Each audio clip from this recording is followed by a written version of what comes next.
Letters from Christopher, Chapter 15. Two texts with Shanann's friends. One Saturday night in Arizona, as Shanann was with some of her friends and expressed her fear that Christopher was cheating on her, one of the friends called their house for Shanann and talked with the babysitter, and Christopher was not home from the baseball game yet. There was a charge alert that came across Shanann's phone for a place about 15 minutes from their home. It was over $60, and she thought that sounded like a bit much for a bar and grill meal. An hour after she got the charge alert, Christopher was still not home. Her friends told her their opinions where he was cheating on her. Once back to her room, Shanann did talk with Christopher, but she decided not to drill him about it. Shanann's friend said that Shanann was not the type of person to be able to hold her emotions in. She said that Shanann did not say there was any mention of her and Christopher separating before she left for Arizona. They agreed to counseling while she was in Arizona. Her friend said that Christopher was a great guy, but there were no others to be concerned about regarding Shanann's disappearance. One of them recalled Christopher's voice when he was telling her not to call the police, not to get them involved.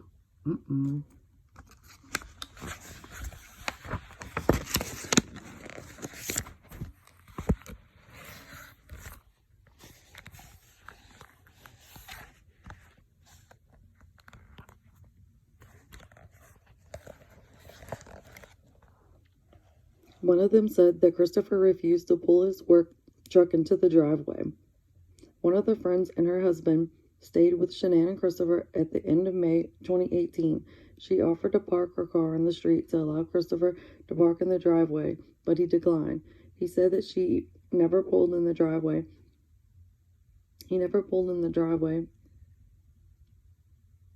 because he did not want any oil from the oil fields messing up the driveway. She learned from another friend that he backed his truck into the driveway the morning of August 13th. She said that when she was staying at their home, he never backed his truck into the driveway to load or unload anything. Their friends were there from May 24th to May 28th, 2018.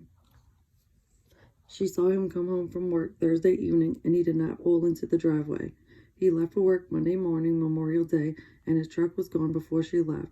Her friends all knew that Shanann would flip out if Chris opened the garage door in the morning because the girls were light sleepers and she did not want the door to wake them. He used the front door to leave for work in the mornings because she said the garage door woke the girls. Shanann's friends told the FBI their gut told them Shanann and the girls were not alive because it was not possible given her patterns of life. Below her screenshots, her friends sent the FBI text between a friend and Shanann. July 9th, 2018. Friend asked Shanann about a post about Celeste is concerned. July 9th, 2018. Shanann replies to explain a disagreement with her mother-in-law regarding her children and allergies.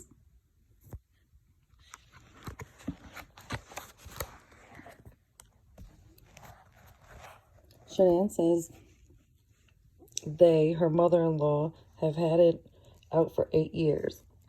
Shanann says she is different with when her hubby is around and her daughter.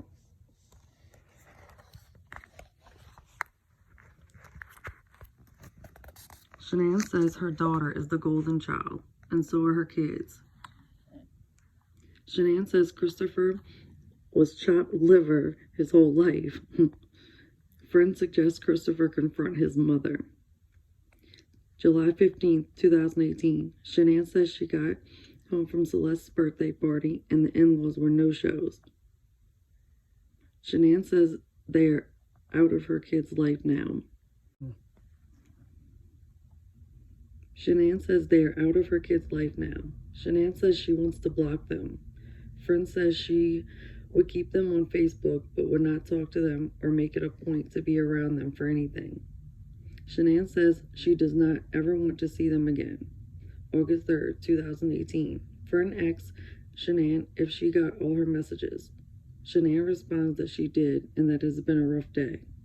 Friend asks why it was rough. They then discussed possibly a home, and friends said they do not want to be in their home for any longer than a month, as they do not want to put them out. Shanann says they would not put them out, and that she cannot explain on text, and it is not a good time. August 5th, 2018, Shanann sends text that she said she sent to Christopher about the incident in North Carolina between her and his parents about their children. Shanann is not sorry for what she said to his mother and says that she loves her kids. Shanann then also addresses the distance between her and Christopher in text also. She texts, "From the day I left, you never said I miss you before I said it. Something changed when I left. You may be happier alone, and that's fine. You can be alone. This pregnancy, you have failed to acknowledge it or to acknowledge how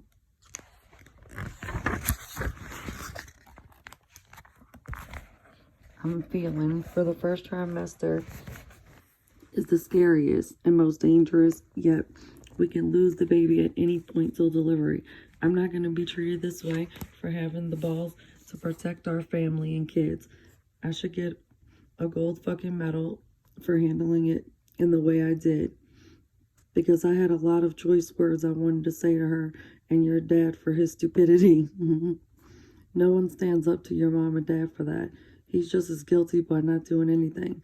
I have nothing to do with him. Stop sharing memories of his grandkids. What does that have to do with me? I am their mother, and I will protect them. I have enough to worry about with the world out there. I'm not going to have to worry about family. I'll just remove it." Then there's a question mark and then date. Shanann told Fern that is what she texted Christopher in the middle of the night. Her friend asked what Christopher said, and Shanann said he said nothing, and that she said he replied that he loves the kids. He asked Shanann if the kids see his parents, and she told him no. Could see his parents, and Shanann told him no. She said she is standing her ground. They have not made contact in 4 weeks. No show for her party, and said nothing for her birthday. Fern replied that she is shocked that Christopher had not said a word about what she said to him, that he needs to open up and talk to Shanann about everything, clear the air, and work on it, and then work on the issue with his parents. Shanann says she has been trying to talk to him for 4 days, and he has said nothing.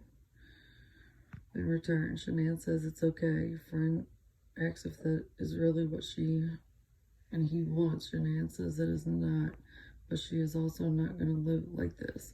She's not going to be ignored and not loved. August 5th, 2018, Shanann says he is going to his parents tomorrow. Friends suggest they talk with someone when they get home, as throwing away what they have together is not okay. Shanann says she cannot and will not fight alone. She needs a man that has the balls to protect his family, even when it comes to his own blood. She says he is completely different from the guy she's known for 8 years. She said she would not change a thing and calls herself a saint for not telling his mom that she is a narcissist, stupid bitch, and just said they were done, never coming back. They discuss they will see each other Friday, and they will split the room. Shanann says she is dizzy, lightheaded, and nauseous. She then says she has not pooped in weeks due to constipation. August 6, 2018, Shanann sends a screenshot of her flight itinerary. August 10, 2018, Denver to Phoenix, the hours. August 6, 2018, I don't know why it's jumping that way. There is a do not disturb while driving text from Shanann to Fern. Shanann replies that Christopher is driving, not her. Shanann said they were headed to see his grandma, and then she was taking the girls as he goes to his parents. Fern asked if he was going to talk with them about the issue and work it out. Shanann replied, "Who knows? You can't protect someone you're not in love with anymore. He doesn't have the balls." Shanann tells her friend that his parents do not love him the way he loves them, and that he is wanting their love and attention so much, and they do not give it. He is seeking their approval, according to Shanann. Shanann tells friend that he is so cold and not the guy she has been with for 8 years. Friend tells Shanann that she talked with her husband and he wanted to try to talk. Friend tells Shanann that she talked with her husband and he wanted to try to talk with Christopher, but won't because he is not supposed to know what is going on.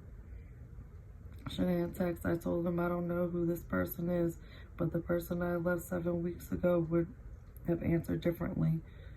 Why are you married to me? Because we love each other.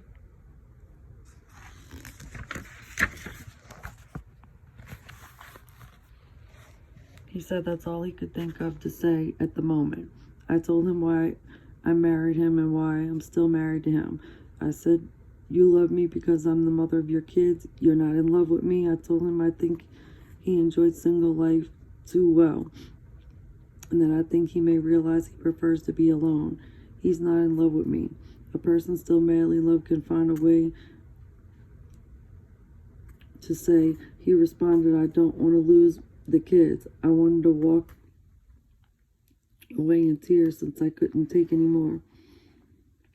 If you are done, don't love me, don't want to work this out, not happy anymore, and only staying because of kids, I need you to tell me. There was also a screenshot of text from the right side. Apparent sender, Shanann, I don't know how you fell out of love with me in 5.5 weeks, or if this has been going on for a long time, but you don't plan another baby if you're not in love. Kids don't deserve a broken family. I left, you could not take your hands off of me. You show up, and I have to practically ask you for a kiss in airport. Being away from you is not the help. I think they meant miss, not mess. It's miss. Because I can handle that.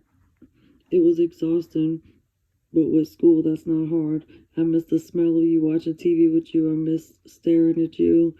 I miss making love with you. I missed everything about you. I couldn't wait to touch you, hold you, kiss you, make love to you, smell you, laugh. Shanann said she texted him that the previous night, after she could not take any more, she told her friend that she knows he is not good with conflict and avoids it at all costs.